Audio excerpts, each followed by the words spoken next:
I'm here with bassist composer Steve Swallow. It's a pleasure to be in your company. We're going to talk about your illustrious career. Steve is one of the living repositories of jazz history that we have with us at this point.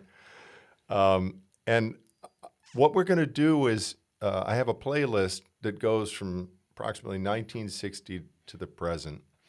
And we're going to play some cuts and have you talk about them. And we're going to focus, since this is the Alternative Guitar Summit channel, on the guitarists that you've played with. Sounds right. Welcome, Steve Swallow. Thanks. I'm happy to be here. So before there was the guitar, there were some groups you played in that are incredibly formative for a lot of people, including me. And I'm going to start with a track from the Jimmy Giuffre 3, which I can't remember if it's off the Fusion or Thesis record, but those were two records that were amongst the first that you did in your career. I think you were only, 20, 21 years old? Yeah. I'll play a second of that, and then let's talk about these records. Okay, All right. sounds good. This is the piece Scootin' About.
Of course, we don't really want to cut any of these off, but for time's sake, we'll have to. Let's do so, yeah. Now, there's a few things that strike me about this track that I'd love for you to talk about. The level of communal interplay in this enterprise is amazing to me. You three sound as if you're one person. And this is one of the rare groups back then that had no drums. And what I hear is an incredible dialogue, very much focused on the composition itself. Talk a little bit about this time in your life. Well, I think you've pretty accurately summarized our intentions with that trio, and they were the terms of the group were. Well, the word is not negotiated, but we're determined by the lengthy rehearsals that we did at that time in 1960. We rehearsed a lot because we didn't have many gigs, but I think the emphasis on rehearsing caused us to spend a lot of time examining the methodology of the music. Very often the rehearsals were consumed by talking more than by playing. We'd spend hours discussing our intentions, and Jimmy was insistent that it be a dialogue among equals, and he was equally insistent that we try to extend what we were doing beyond our expected roles. I think this applied particularly to me because the bass has historically assumed a certain function in jazz music, and it had a lot to do with thumping away down there in 4/4. He was really vehement in his insistence that I put that behind me, and that's something that's terribly difficult to do. It's kind of like asking a person to wear his clothes backwards all of a sudden, and to keep him that way for weeks on end. But it was a wonderful challenge, and had the effect, I think, of had a signal effect on my approach to the instrument and my role in the music from that point onward. I was very lucky to have encountered him. I slid luckily into that trio on Paul Bley's coattails. I had been playing with Paul for some time, not so long. It seemed like a long time, but it hadn't been long at all.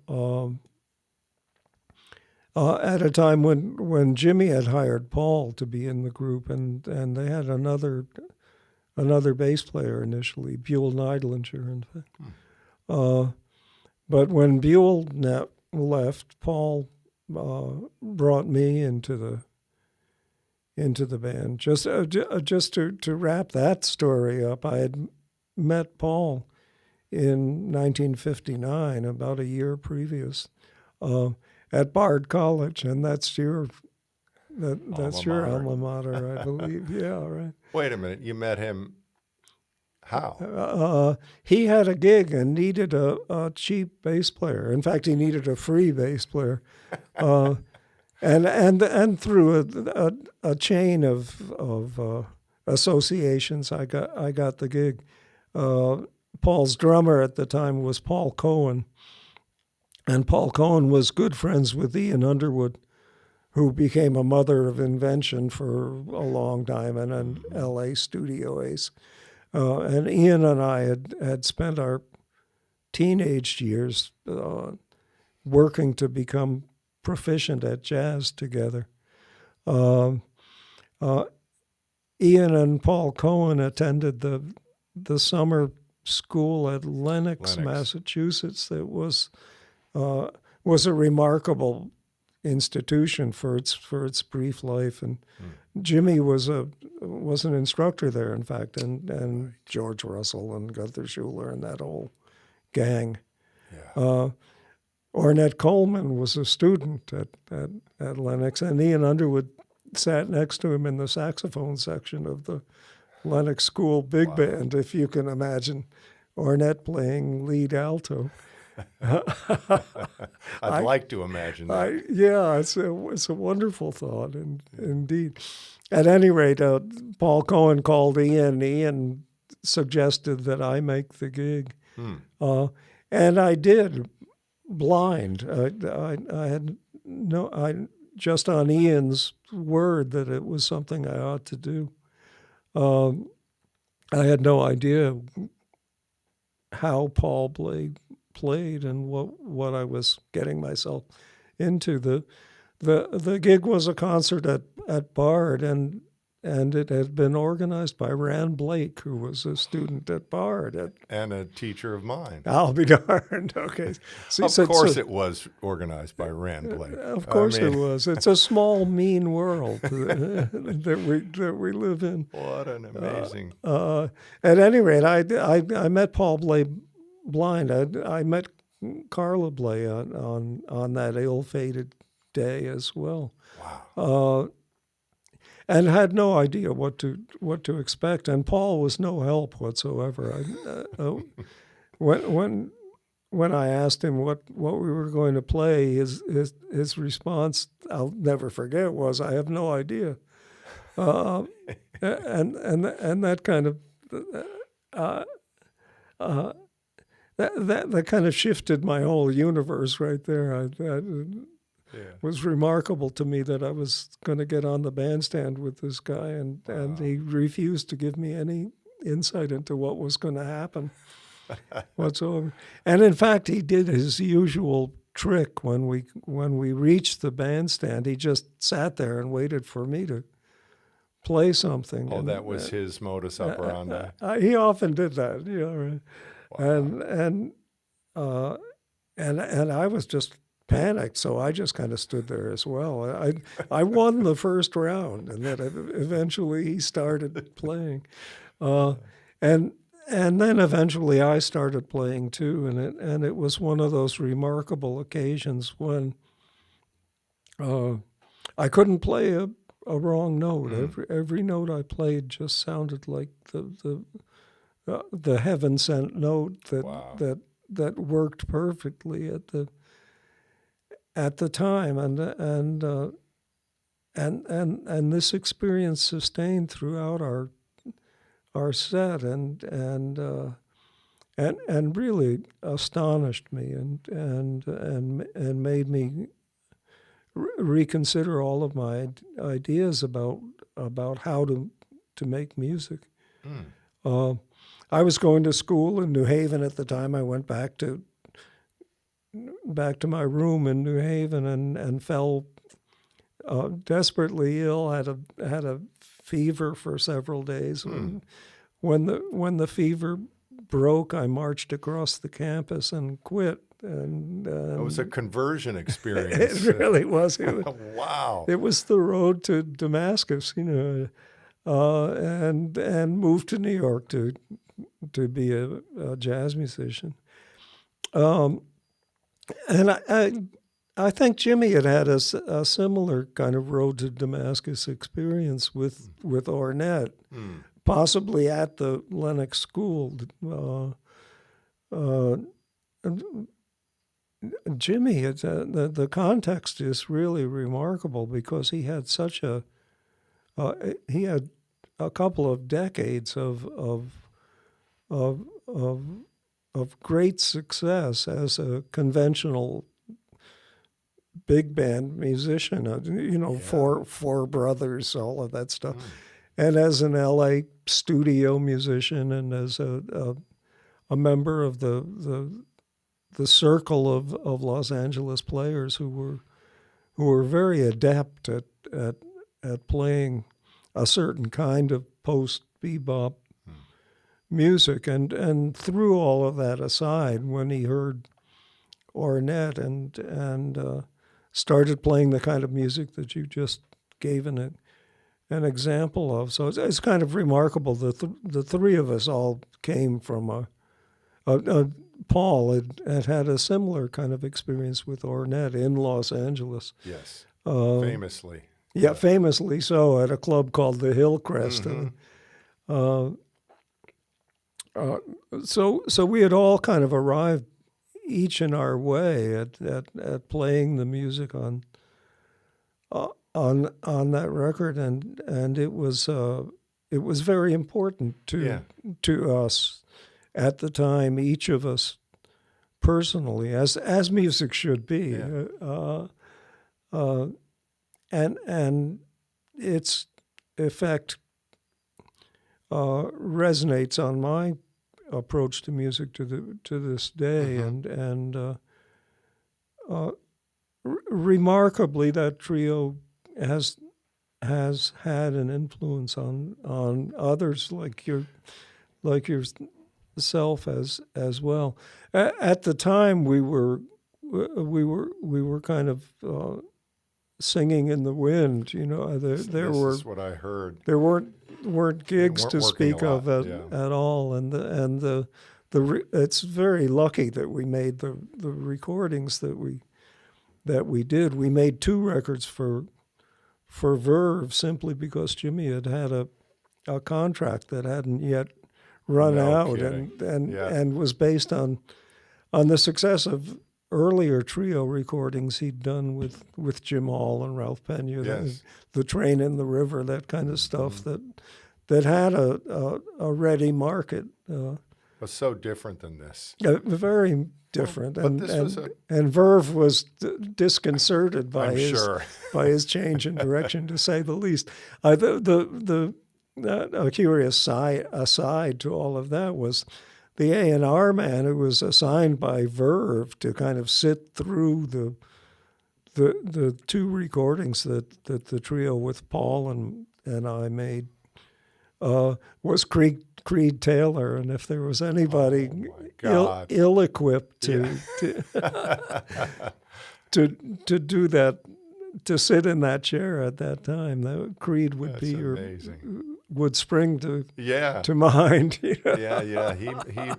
He made his mark in a far different place far than you guys were at. Far different. I mean, to his credit, he just kind of let the music unfold. I think he saw clearly right from the drop that he had no choice but to do that, because we were on a mission. Yeah.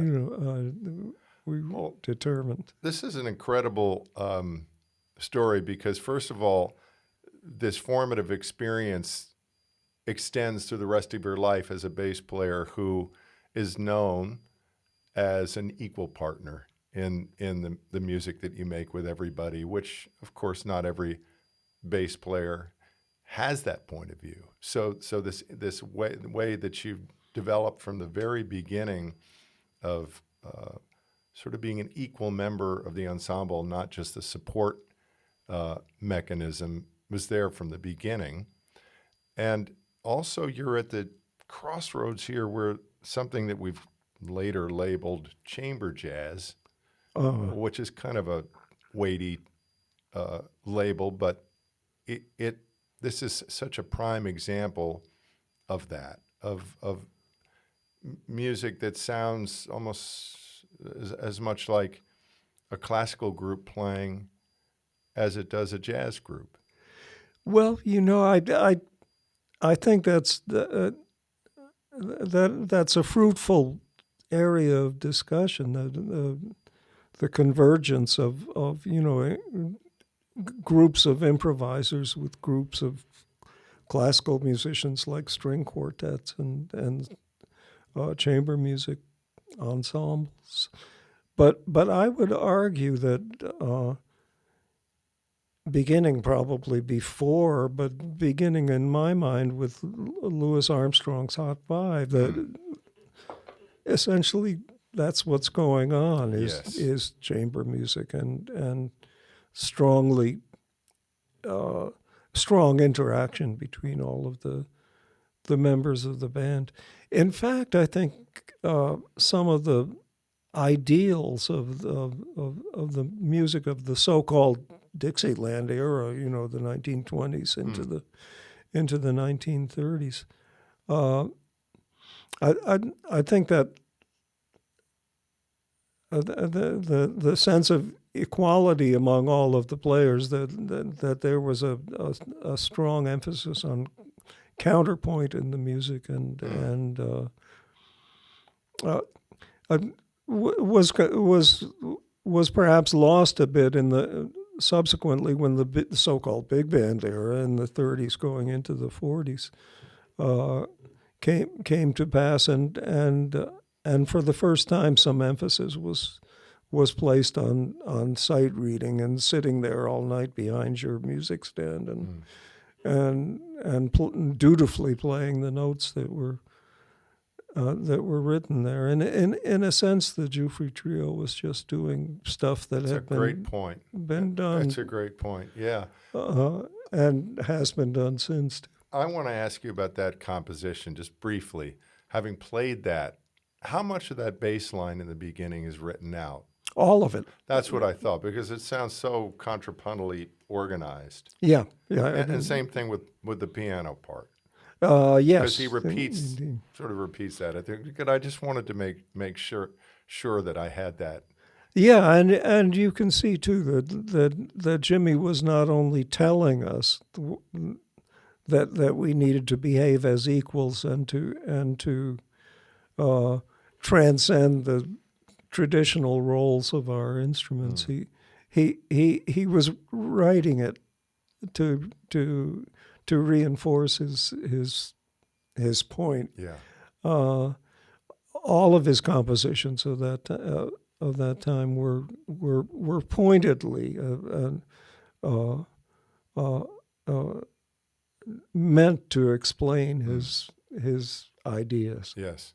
I once cornered Paul Bley after a gig, and I asked him about this trio for as long as the break lasted on a gig he was doing, and he told me a story that I want to run by you. I assume it's true, that there was a time where you were playing in Italy with the trio, and the wind came up and blew all the music off the stands.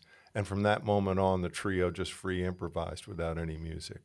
Yes, that is indeed true. And What a wonderful story that is.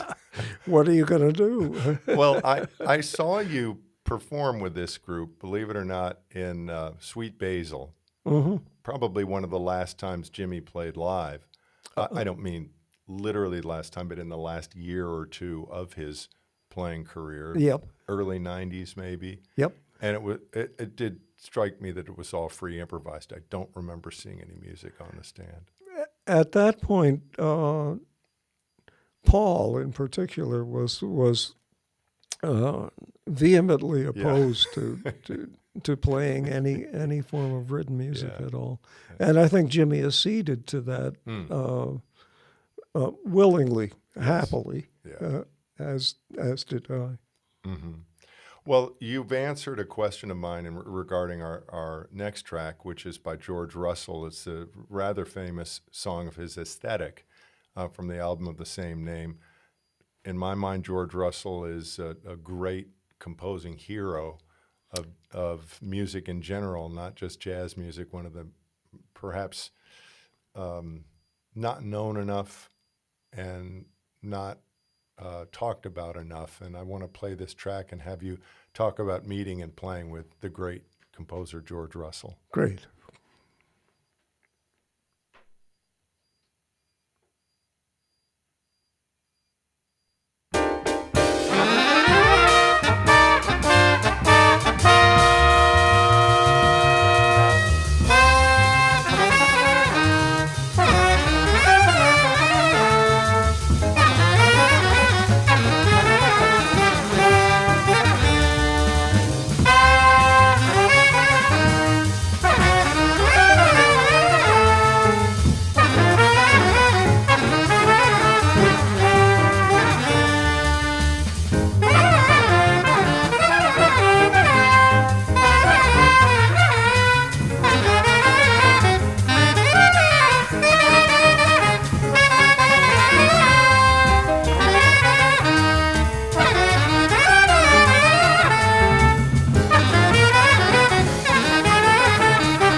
Well, first of all, the fact that Dave Baker could play trombone like that, and we were missing his solo, which is astounding.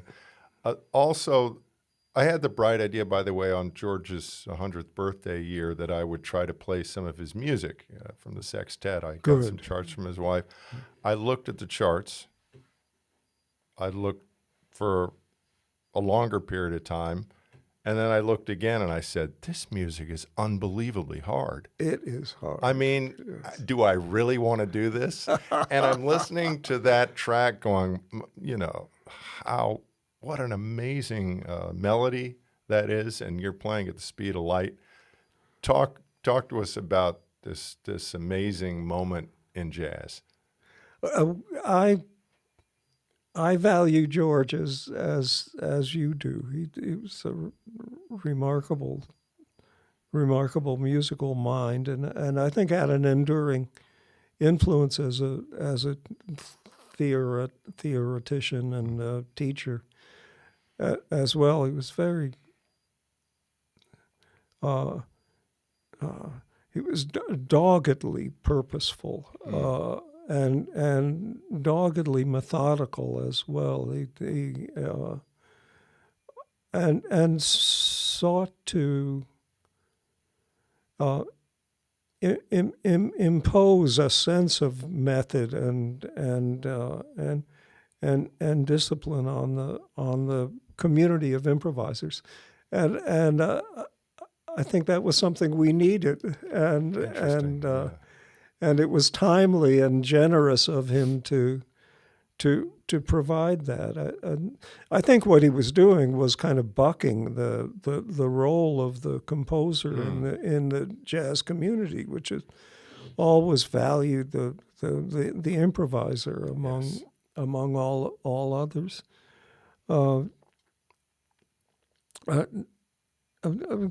My partner Carla Bley was occupied a similar position and felt that way as well. Felt often that she was working on behalf of the community of improvisers, whether they wanted her to or not. And I think George was dealing with this too, with a degree of resistance, even from the very players in his band who just wanted to take lengthy solos. Yes. On the chord changes, that tune Aesthetics, which is a remarkable tune, is based on Love for Sale. Well, I couldn't figure out which tune it was that it was based on. But weird form. yeah. And there were many players who played that tune who were just kind of plowing through the head in order to get to Love for Sale. Yeah. And the point George was trying to make was that this was a systematic analysis of the bebop language. The song was a systematic analysis of the bebop language and the possibilities that sprang from the bebop language that lay in the future. That's so interesting. Very conscious. I wouldn't have known, of course, that there was that conscious decision on his part to bring the past into the future like that. I think there was, and in fact, George led me to think that in the course of the many rehearsals that we also had together. That band also had a dearth of gigs. There were almost no public performances. We've got a great theme going here with your early working life. It's remarkable that it persisted and did have an influence over time. At the time all of this music was played, there was the idea among us that we were just shouting to an audience that wasn't there at all. But was the feeling? Did you have a sense of we're doing something important and right, and it doesn't matter if the audience isn't there yet? We've got to pursue this. Was there that sense that history was being made to some degree? I don't want to sound self-important, but I would answer yes. I and I can, in the end, that's who I can speak for. Felt that there was great value to the music I was playing with Jimmy Giuffre and also to the music that I was playing with George, and I think both Jimmy and George felt that they were that they were laying down their life's work in the hope that it would register over time on the community of players, and it did. Yeah. What a band, by the way. You've got Eric Dolphy on alto, Joe Hunt on drums, Dave Baker, which I mentioned, and Barry Galbraith, I'm pretty sure. Barry was not on that. He was on the sextet. I guess he made an appearance. He and George were good friends. I worked with both George and Gary on Sheila Jordan's first record. So we should add that to the list of people, guitarists you played with. Our first on our list is Barry Galbraith. Barry deserves a place there. Yeah. Barry and George were close. Barry was maybe the only guitar player who could play George's music with with abandon and you know, and enjoyed it enjoyed playing George's music immensely. And when we made Sheila Jordan's first record, Denzel Best was the drummer on that record. George wrote the lead sheets. And Barry and I and Denzel interpreted them on Sheila's behalf. But George, as was the case with Jimmy's band, most of the action happened out of the public eye. We rehearsed endlessly at George's apartment on Bank Street. Lovely apartment, tiny place. The septet, the band with Eric Dolphy was a septet. Barely fit in there to rehearse, but we did so happily for months on end to play the very occasional live gig and to make the recordings that we did. Luckily, George had a couple of champions. One of whom was Orrin Keepnews at Riverside, and he was responsible for documenting that period in George's history. I think it was an important one because it was kind of, those were George's last days in New York. Shortly after, he disbanded the sextet in order to move to Scandinavia, right? And at that point he began another phase of his career. He began composing and performing large scale works. You know, he found in Europe, as have many others, that there was a structure there, a support structure for music that allowed him to find performances of more ambitious works than just a sextet. Yeah, and of course we should mention Gunther Schuller as a champion of George early on too, if I'm not mistaken. It kind of was around that. At that time, yeah, he was, and George eventually returned from Scandinavia to teach at the New England Conservatory when Gunther was running the third stream department and the first jazz department, if I'm not mistaken, of any private conservatory in the U.S. I wouldn't be surprised. If it wasn't the first, it was near to it. Yeah. And Gunther also hired Jimmy Giuffre, so yes, small mean world. Yeah. Well, let's go on. We're now going to go to a track that you recorded with Jim Hall, Jimmy Raney, I should say, and Zoot Sims. This was kind of one I had to dig for. I'm sure you've done other things with Jim Hall that I couldn't find, and I'm sure you were friendly with him over many, many years. But this is an interesting track because it's a standard, but it's arranged with all that lovely detailed counterpoint that was so much a hallmark of that era in my mind. And so we'll listen to a little bit of this. Great. It's How About You?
hear you're more back in the support role, but you're playing behind two of the great jazz guitarists of the time. Talk to us a little bit about, especially Jim Hall, who's near and dear to me and so many of my contemporaries.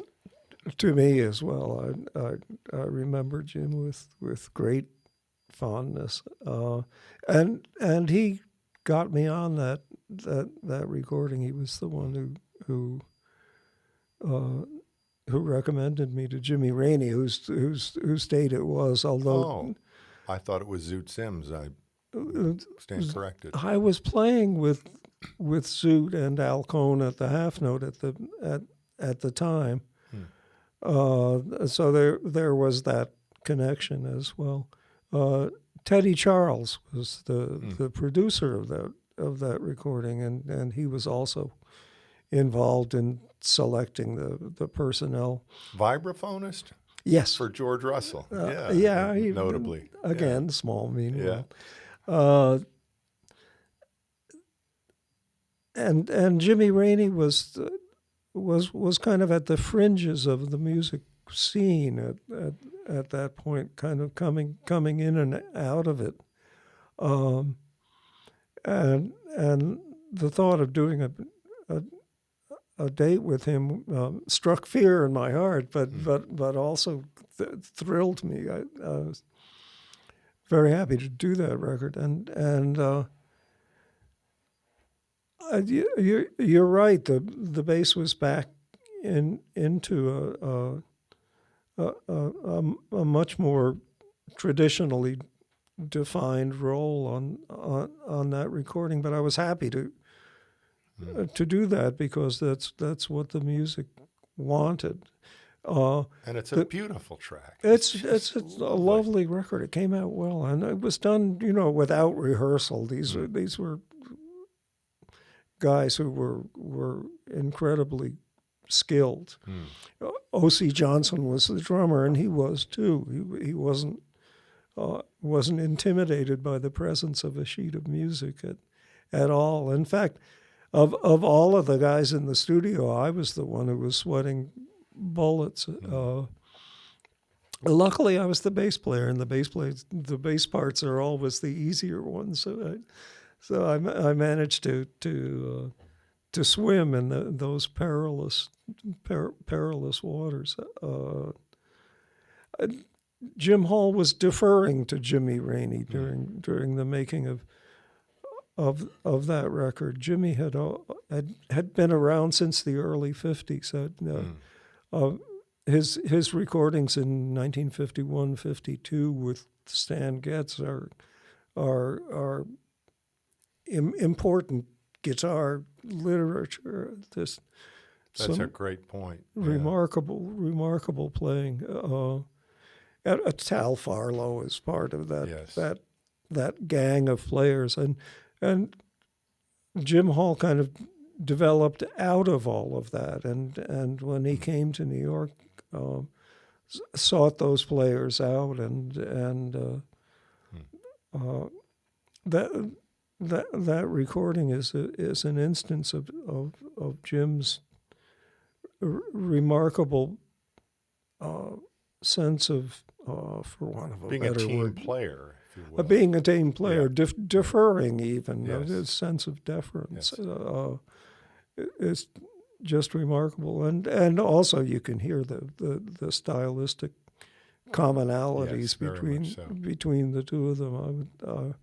And I was kind of absorbing all of this at the time, as I was also trying desperately to study my parts for the next tune between takes and at any given time. Because the music was just kind of flying by. Zoot Sims was also,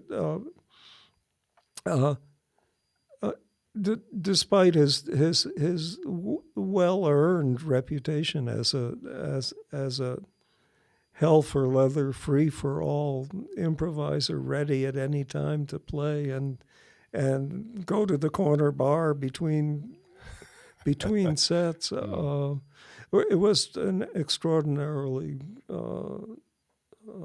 accomplished Yeah. sight reader, all of that Yeah. stuff, and Yeah. and was kind of offhandedly playing these songs perfectly the Yeah. first time through. Yeah. We're going to pause now. Well, we were just having a laugh over how I almost got to take a lesson with Paul Bley when I was at Bard College in the late 1970s. But in the meantime, you were going to tell a story about Carla Bley meeting George Russell, and I had remarked on what I sort of discovered in some of this research was a commonality in not so much their styles of composing, but their tendency to write tunes that leapt out of the box and challenged the notion of what improvisers might think about and do. I think you're right to draw those lines. And Carla and George were saw each other as compatriots. George was very important to Carla, and at a key point in Carla's career. She was this would have been around 1960. She was with Paul Bley in New York. They were kind of scratching out an existence, barely making the very cheap rents we were all paying at that time. I had a loft on 6th Avenue, an entire floor of a building in 6th Avenue for $40 a month. But even two that, sandwiches, even that was right. Even that was difficult sometimes to make. At any rate, Carla was trying to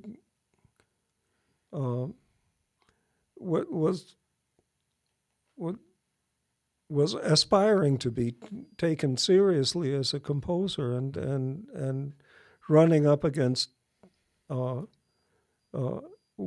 after wall. But of course, there's the obvious.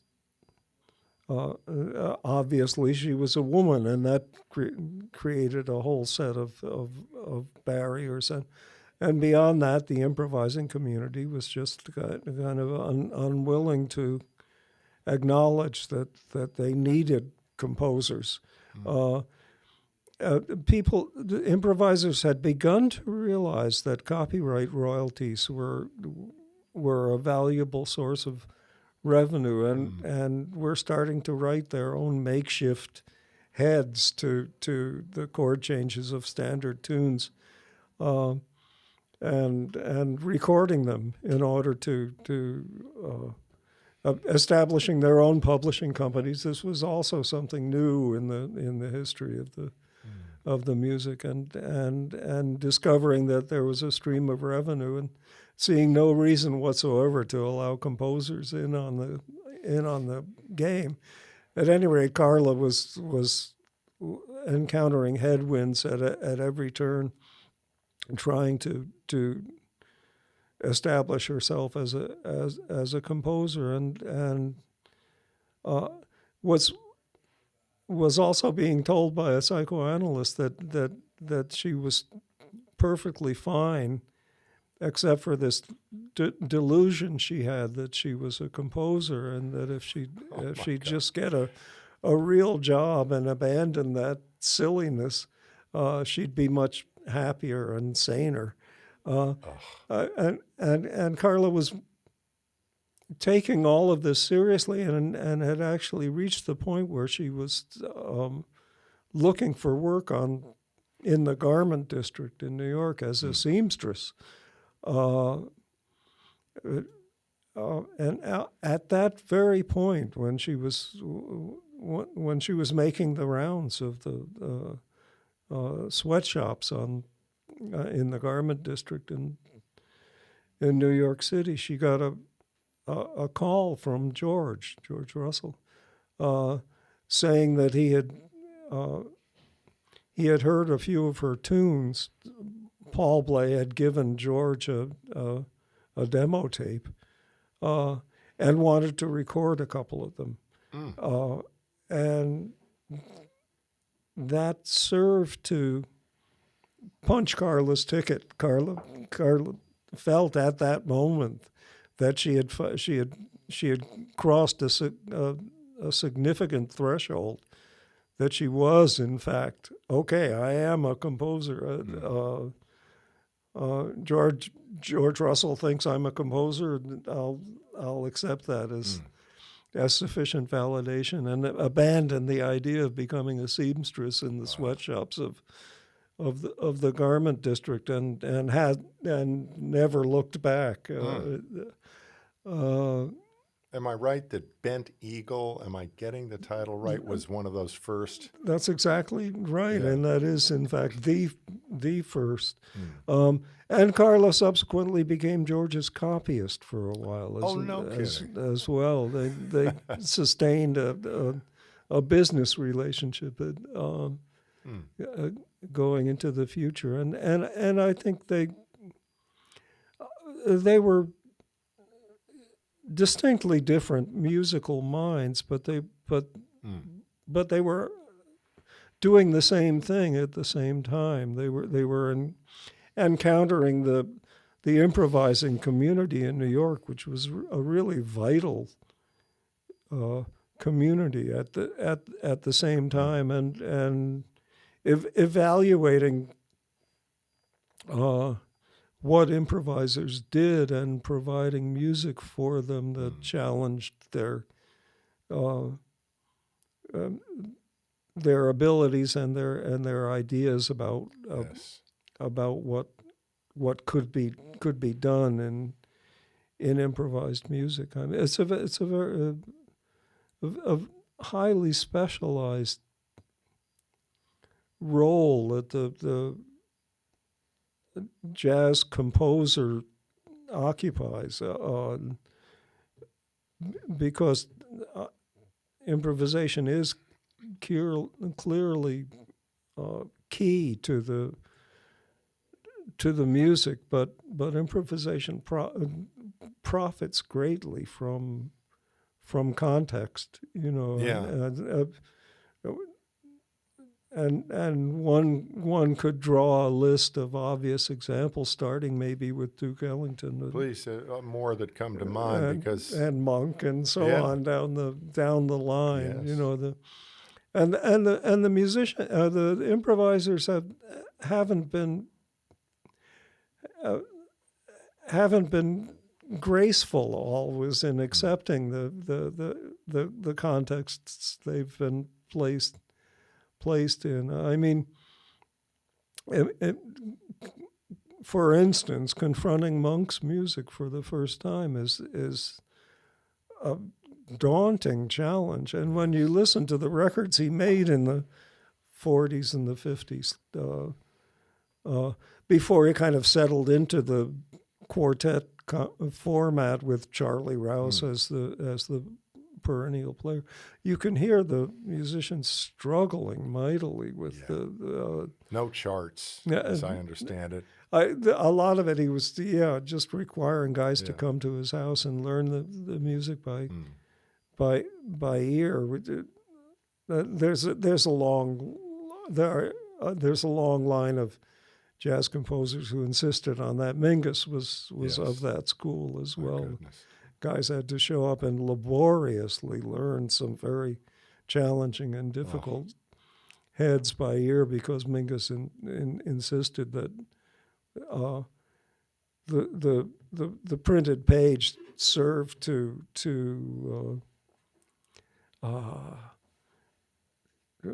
constrain the Kept you from the internalizing. music. And could never accurately reproduce the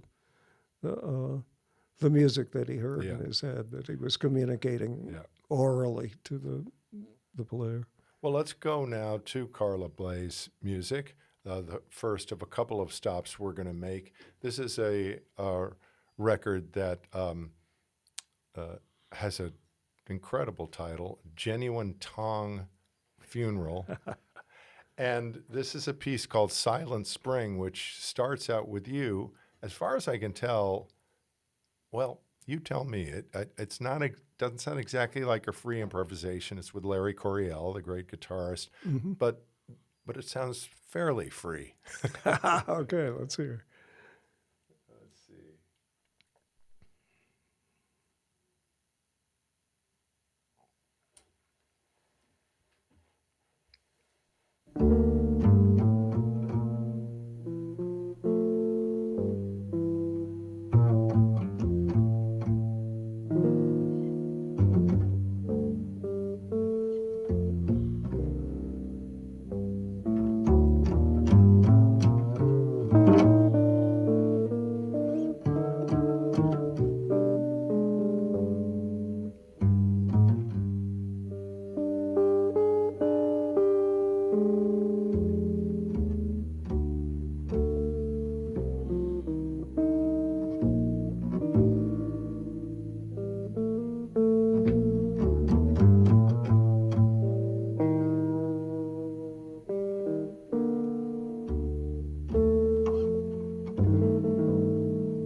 Is that Gato Barbieri? That's Him and Jim Pepper have a similar effect. They do, yeah. So that, I should mention, is a Gary Burton record, which I think largely or completely involves Carla's compositions. Yeah, completely. First of two, because it happens again on Dreams So Real. That's right. Which is an extraordinary thing to do. So we need to talk about Gary, who's an incredible part of your history. He is, I mean, indeed. Yeah. I don't know how many gigs and records you've done with him, but Gary is so central to jazz in general, but to the guitar, he's incredibly central also. So there's Larry Coryell that I'd love for you to talk a bit about, and then your association with Gary. Not to mention this stirring piece of music, which I assume is based on the book that had come out around that time called Silent Spring, or am I wrong? That song was titled with as an acknowledgement to the Rachel Carson book. Yeah, and there's a story lurking behind it as well. That entire record is a suite of songs that Carla wrote in response to poetry by Paul Haynes, who subsequently wrote the libretto to her opera Escalator over the hill. The title "Genuine Tongue Funeral" is Paul's. But Silent Spring was kind of brought into that suite of music, but was written independent of it. I commissioned that song from Carla. I told her I'd give her $50 if she wrote a bass solo for me, a solo bass piece. And $50 was a substantial piece of change. Well, wait a minute. Are you saying that what you played was largely composed there, or is that entirely to the very note? And so was Larry Coryell's guitar part. That's now how interesting that I completely called that wrong, because it flows as if it's being made up on the spot, which I think tells you how successful it is, that it blurs those lines. It sounds free, it sounds open, and yet it's very directed. Exactly. I think it's remarkable too that there isn't a single note in what you just played that wasn't composed by Carla. It took a long time, I might add, for Coryell and I to master that. Was he playing a guitar that was tuned down a little? All of a sudden, as I listened, that I don't recall, but it does sound kind of low, Yeah. and I wouldn't put it. I wouldn't put it past Carla to have done that. We rehearsed that album, the Gary's quartet at the time, which was Gary and Larry Coryell and Bob Moses, the drummer, and myself. At length in Sausalito, California, the Burton Quartet was playing at a club called the Trident in Sausalito at that time. And those were the days when one settled into a club for 2 or 3 weeks at a pop. I know. I'm so jealous. And yeah, what a wonderful, what a glorious time. It also meant that one went out on the road for a couple of months at a pop. Yeah. We had played 2 or 3 weeks at Shelley's Manhole and then moved up the coast to Sausalito outside of San Francisco for another 2 or 3 weeks at the Trident.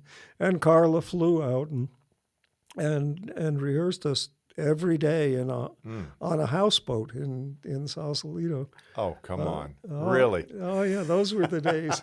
Those were Not sort bad. of the Harry Parch days. He was around at that Wow. at that time As well. was the burgeonings of the psychedelic rock movement, but I don't know if that was quite in the milieu.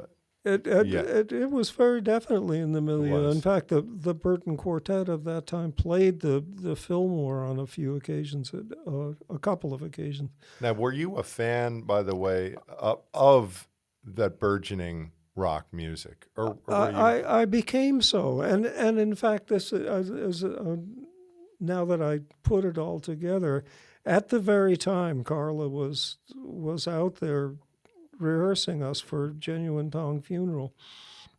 We were playing at the Trident, but then with permission from the Trident, we also opened for Cream and Electric Flag. I gotta believe with Bob Moses and Larry Coryell in the group, there were some substances ingested, and they went right for the. For the Fillmore. But that's amazing. That could never happen now. We were thoroughly at home there, and that was indeed the moment at which rock and roll dawned on me. I loved Cream and began a.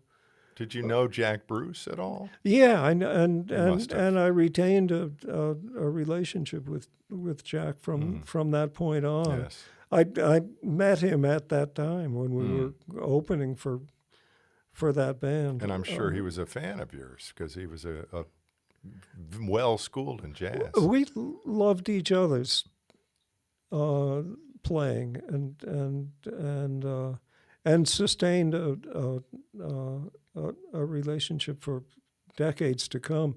Carla was all interwoven in that too. That's right, because he played on Escalator Over the Hill That's right. Yes, and of course. other of her projects. Yeah. At any rate, that song that we just listened to, Coryell and I spent hours and hours and hours mastering the entirely written materials Wow. of that intro, and it is a good doorway into Coryell's playing. Coryell was also the one who introduced me to the music of Jimi Hendrix. And I remember specifically driving across the Golden Gate Bridge and hearing Jimi Hendrix on the radio and just embracing it, knowing that Nothing would be the same. Nothing would be the same. It wasn't. And indeed, it wasn't. These were in the very first days when I was playing the electric bass as well. I didn't know that had. Yes, of course. So we're talking 67, 68 here. Yeah, 68, maybe even into 69. In that time. But Coryell, okay, so Bob Moses told me about the group Free Spirits that was around at that time with Jim Pepper, Coryell, Bob, and I can't remember one other member. And it's perilous to say somebody was first at something, but Coryell in a certain way was a jazz rock guitarist before that existed. Am I right about that? That he really grew up and embraced both worlds? That would seem to be the case. Yeah, he certainly brought that to that energy to the Burton Quartet and introduced me to a lot of the and Gary wanted that vocabulary. Right? Yeah, and Gary wanted it, and so did I. And Coryell was in addition to being a valuable resource in that way, was backed up his talk with the walk. He was a wonderful.